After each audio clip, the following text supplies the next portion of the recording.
नमस्कार, मैं नीलिमा ठाकुर, एक पत्रकार, पीआर एक्सपर्ट, आप लोगों के साथ इवान मल्टीमीडिया एकेडमी में आगाज की एक नई शुरुआत कर रहे हैं।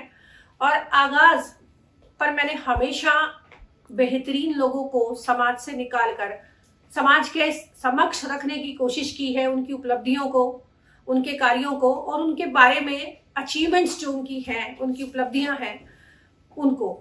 इसी सीरीज में इंस्पायरिंग इंडियंस के जरिए मैंने उनकी कहानी को कलमबंद किया है इंस्पायरिंग इंडियंस में, जिसका तीसरा वॉल्यूम जल्दी आप लोगों के सामने होगा। तो ऐसी ही कुछ कहानियों में आगाज में मैं आपको हमेशा से मिलवाती रही हूँ और आज आगाज में हमारे साथ एक ऐसी ही शख्सियत है। एक भारत युवाओं का देश है और जिस देश के युवा अच्छी सोच, अच्छी समझ के साथ देश के बारे में, समाज के बारे में सोचते हैं, वो देश सदैव तरक्की करता है। हमारे साथ है नितेश शर्मा, गुरुग्राम से, सिमी फाउंडेशन के को फाउंडर हैं और डायरेक्टर हैं। और इस उम्र में जब लोग अपना कैरियर बनाने के लिए, आज के बच्चे अपने कैरियर के प्रति रुझान रखते हैं, जुनून रखते हैं, उन्होंने समाज सेवा के प्रति एक जुनून के साथ इतने बड़े काम किए हैं। चलिए मिलते हैं निकेश के साथ में। नितेश, आप मुझे बताएं, आपका बहुत बहुत स्वागत है पहले तो स्टूडियो में, और आप मुझे बताएं कि ये जो सिमी फाउंडेशन के को फाउंडर के तौर पर आज यहाँ हमारे साथ हैं, तो सिमी फाउंडेशन की सोच क्या है और आपको ये सोच कहाँ से मिली? नमस्कार मैम, बहुत बहुत धन्यवाद ये मेरे को मौका देने का। मैम एक्चुअली सिमी फाउंडेशन एकदम से हम पहले यूथ में अवेयरनेस रिलीज करते थे। मैं एनसीसी का स्टूडेंट भी रहा हूँ, तो मैंने अपने सीईओज को, जेसीओज को, कर्नल्स को देखा कि कैसे अवेयरनेस बहुत मैटर करती है। सो कोरोना से पहले हमने एक मैराथन कराई थी, तो उससे मैंने देखा कि कितने लोगों को इम्पैक्ट पड़ा और उस इम्पैक्ट से कितना पॉजिटिव रिस्पॉन्स आया। तो हमने फाउंडेशन बनाने का सोचा और वो अभी तक 1 लाख से ज्यादा प्लांटेशन कर चुकी है। 256 हमने मेडिकल कैंप्स लगा चुके हैं, जिसमें डॉक्टर्स हमारे निःशुल्क दवाइयां देते हैं, ओपीडीज लगाते हैं गुरुग्राम, हरियाणा के बहुत सारे विभिन्न क्षेत्रों में। और अब ऐसा है कि बहुत सारा यूथ हमसे जुड़ चुका है और वो चाहते हैं इस तरीके की सोशल अवेयरनेस का भाग होना। सो मैं ये सोचता हूँ कि शायद सिमी ने हमें बहुत सारी चीजें, स्किल्स सिखाई है, टाइम मैनेजमेंट सिखाया है, सॉफ्ट स्किल्स हमें प्रोवाइड करी है, और उसके लिए मैं कोशिश कर रहा हूँ कि आगे भी और भी युवाओं को मैं अपॉर्चुनिटी दे पाऊँ। आप अपने बारे में थोड़ा सा बताएं कि आप गुरुग्राम से हैं और जहाँ पर एक तरीके से आप कह सकते हैं औद्योगिक हब है, बहुत सारे इंस्टीट्यूशंस भी वहाँ पर हैं। तो किस तरीके से आपने सिमी फाउंडेशन की नींव रखी और इसके लिए आपके साथ और कौन है और किस तरीके से आप इसको एक यूथ में आपने जो बहुत सारी चीजें की हैं, जैसे कि आपने बताया प्लांट्स लगाए हैं, अभी आप लोगों ने और भी अवेयरनेस इवेंट्स किए हैं, तो किस तरीके से क्या क्या मतलब पैटर्न आपका क्या रहा और क्या आपने सोचा कि आप इसको यूथ को अवेयर करने का काम क्यों करें? उससे पहले मैं एक पुरानी जो घटना मेरे जीवन में 2014 के समय जब जम्मू कश्मीर में झेलम नदी में बाढ़ आई थी, उस वक्त मैं अपनी 12वीं कक्षा में था और उसमें मेरे जो टीचर थे उन्होंने बताया कि ऐसे पटौदी में WR राजीव हॉस्पिटल है, वो वॉलंटियरिंग एक्टिविटी के लिए कश्मीर जाना चाहते हैं और बहुत सारी उन्होंने दवाइयाँ इकट्ठी की हुई थी और उन्होंने बोला था कि अगर कोई वॉलंटियर करना चाहे तो आ सकता है। सो तब मैंने वॉलंटियर किया। 1 वीक हम कश्मीर की घाटियों में रहे और हमने देखा कि किस तरीके से चुनाव, लेकिन जब आपका पास अच्छा वक्त नहीं होगा तो सारी चीजें धरी की धरी रह जाएगी। तो तब मैंने ये देखा कि हाँ, अभी एक ही जिंदगी मिली है, इसी में जो कुछ आप कर सकते हो आपको करना चाहिए।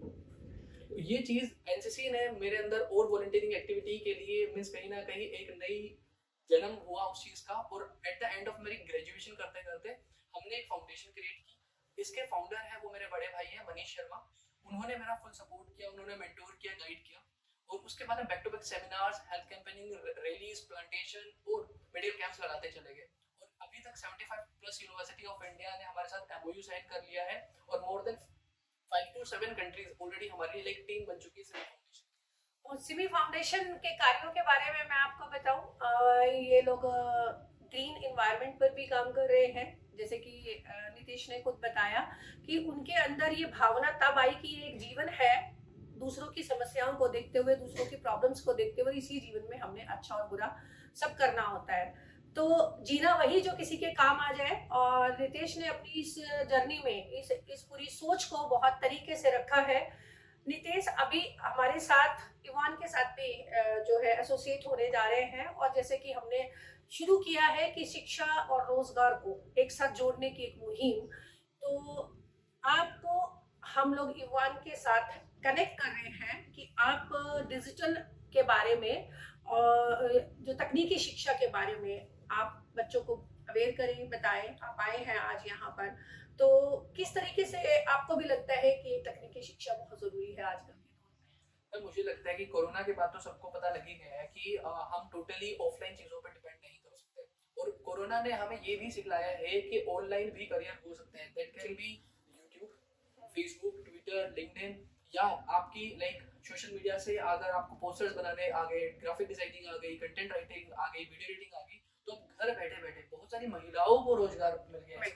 बिल्कुल। तो अगर आप थोड़े से एम्पावर्ड हैं, अगर आप थोड़ा सा आप अगर ऑनलाइन अपने आप को लाइक एम्पावर्ड कर लेते हैं, सीख लेते हैं, क्योंकि अब वो जमाना चला गया कि लड़कियां सिर्फ सिलाई कढ़ाई तक सीमित रहती हैं। अब गांव-गांव की लड़कियां में इतना टैलेंट है कि वो पोस्टर्स बना लेती है, ऑनलाइन सीख लेती है, ऑफलाइन वो ईवान के साथ जुड़ के सीख सकती है, और ज्यादा नहीं 2-3 महीनों में वो सीख जाती है। और उसके बाद वो जिंदगी भर जो एक पूरी ग्रेजुएशन हमें नहीं सिखा पाती कि how to make your degree like वो अर्नेबल, वो 2-3 महीने के कोर्सेज में बच्चे कर पा रहे हैं। बिल्कुल। और डिजिटल के साथ चलना ही समझदारी है, क्योंकि जो वक्त के साथ नहीं चलता है वो पिछड़ जाता है, वो अपनी चीजों से टूट जाता है। तो नितेश, आने वाले टाइम में आप क्या मतलब यूथ के लिए एक मैसेज क्या देना चाहेंगे? मैं चाहता हूँ कि यूथ कोशिश करे कि वो अपने पैशन को फॉलो करे, क्योंकि मैं भी पहले बी इंग्लिश ऑनर्स का स्टूडेंट था। एनसीसी से मैंने मींस पास आउट हुआ हूँ, और मैं एसएसबी की प्रिपरेशन कर रहा था, और अभी मैं कॉन्फ्रेंस आउट हो गया था। आई वाज लाइक कि मेरी जिंदगी अब स्टक हो गई है, कि वो ओवर एज हो गई है, अब मैं क्या करूँ। बट आई वाज लाइक कि एनसीसी ने मुझे बहुत कुछ सिखाया है जो मैं कर सकता हूँ। तो मैंने फाउंडेशन क्रिएट किया, और वो एनसीसी ने जो सिखाया था या जिंदगी ने जो सिखाया था, पैशन जो था इवेंट ऑर्गेनाइजिंग का, उसने एक नेक्स्ट लेवल पे विद इन 2 इयर्स हमारी फाउंडेशन को एक एज दी। तो मैं यही रिकमेंड करूंगा कि whatever you have passionate about, please follow that with complete complete motivation. Yes. और please try to make someone your mentor, because अगर आपका कोई मेंटोर नहीं है, डेफिनेटली आपको बहुत बहुत आसान नहीं रहेगा। बिना गुरु के ज्ञान नहीं होता, और ये हम सनातनी परंपरा में अच्छे से जानते हैं कि बिना मेंटोर के भी, बिना हमारे गुरु के हमारी शिक्षा का भी मोल नहीं होता। तो कोई ना कोई तो आपको अपने लिए चुनना पड़ता है, किसी ना किसी को अपना हमराह बनाना पड़ता है, किसी ना किसी को अपना गुरु मानना पड़ता है।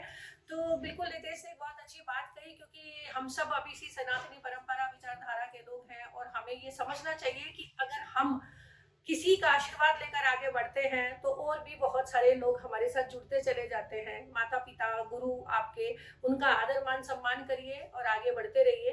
नितेश, उज्जवल भविष्य के लिए बहुत सारी शुभकामनाएं, और सिमी फाउंडेशन एक दिन देश में नहीं विदेश में अभी भी सिमी फाउंडेशन काम कर रही है, लेकिन और बहुत जोर शोर से काम करे। और आप जैसे युवा इस देश की आने वाली पीढ़ी, इस देश का भविष्य है, और नितेश जैसे और भी बहुत सारे बच्चे हमारे साथ इस मंच पर रहेंगे। आपका स्टूडियो में आने के लिए बहुत बहुत धन्यवाद। बहुत बहुत थैंक यू।